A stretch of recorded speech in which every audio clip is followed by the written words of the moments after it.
There's a half-second gap between the moment someone starts lying and the moment their face catches up to the lie.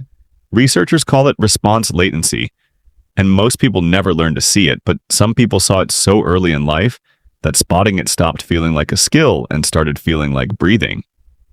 That gap used to feel like a gift.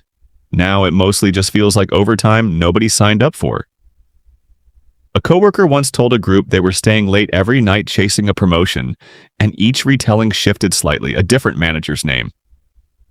One week, a different deadline the next, small enough that nobody bothered tracking it, except one person who quietly stopped asking follow-up questions somewhere around the third version.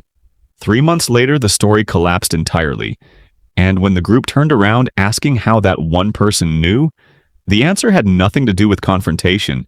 It came down to something smaller. The moment curiosity stops, belief usually already left the building first. That same person spends most days running calculations nobody assigned them, deciding which comment is worth addressing, which inconsistency is worth mentioning, which silence means someone is testing them versus someone who simply had a long day. Multiply that across every conversation from morning to night, and by evening, the tiredness has nothing to do with anything physical. It's a mind that never got a shift change. Here's where the coworker story becomes useful again, because the same instinct that caught the shifting promotion tail eventually turns inward too, replaying the exact tone of a comment made hours earlier, wondering if it landed wrong, wondering if the read was even correct in the first place.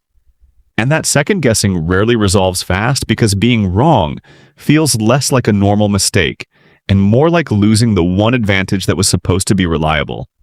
There's a twist buried inside all this awareness that almost nobody warns you about. The very predictability of being perceptive can be studied right back. Spend enough time around someone this sharp, and eventually a patient person learns their tells too. Which questions slide past them unnoticed, which compliments soften their guard, which topics create a blind spot, and suddenly the one doing all the watching becomes the one quietly being mapped. That's the part that flips the entire dynamic. The sharpest person in the room can still end up being managed by someone willing to study the studier. None of this starts in adulthood. Most of it forms early, in a house where a slammed cabinet door or a certain silence meant something specific was coming.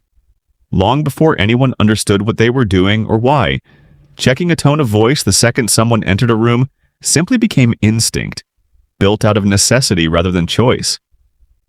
Years later, that instinct never received the memo that the danger ended, so it points itself at coworkers now, at partners, at strangers in line at a coffee shop, anyone whose mood might shift and catch them off guard the way it once did at home. Which explains why that same coworker story detail stuck. A small inconsistency in someone else's words can feel, for half a second, like the exact thing that used to matter far more than a promotion ever could. Eventually, people notice this trait and reach for a word that fits their own comfort more than the truth, calling it too much, too intense, too suspicious of things that seem harmless. And the strange part is, they're half right, it is intense.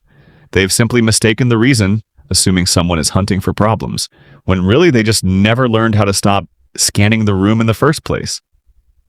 So, the daily negotiation becomes this: stay easy to be around by pretending not to notice, or stay honest with yourself and watch people quietly create distance the moment they realize how much you actually catch. And neither option resolves cleanly, which is exactly why the sharpest people in most rooms end up the quietest ones. They've learned most conversations aren't requesting truth. They're requesting agreement, so they wait.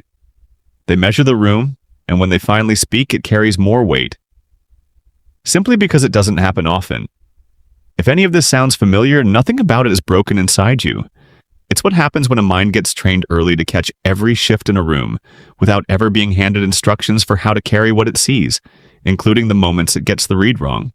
Maybe the real skill was never seeing more than everyone else in the first place.